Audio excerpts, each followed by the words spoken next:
Goeiemôre, Dok Metal praat. Ek wil graag met u iets deel wat gister in ons diens opgeduik het. Ons het gesels onder andere oor Noag en hoe hy nou die ark gebou het en die planne by die Here gekry, die hout wat hy moes gebruik het. En iets wat baie belangriks was, is dat Noag het nie ondervinding gehad van skeepvaart nie. Hy het niks geweet daarvan nie, maar hy het 'n opdrag gehad van die Here. En dit gebeur dat die druppels begin val en sy belangrikste besittings wat hy het, is aan boord. Die hele diereryk, voortbestaan daarvan is aan boord en dan sy familie is aan boord. Maar wat ook belangrik is wat deurgekom het is dat Noag het besef dat hierdie ark nooit 'n stuurwiel gehad het nie.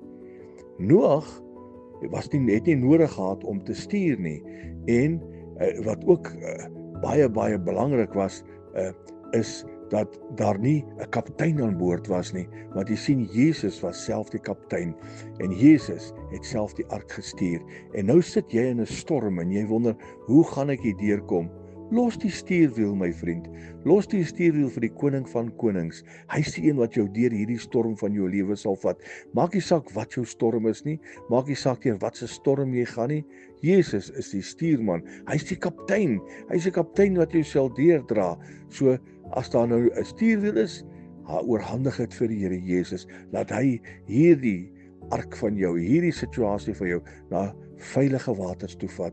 Hy is die een wat jou deur elke omstandigheid, elke situasie kan deurvat. Los die bekommernis vir die koning. Noag was nie bekommerd oor wat gaan gebeur, wie gaan stuur nie.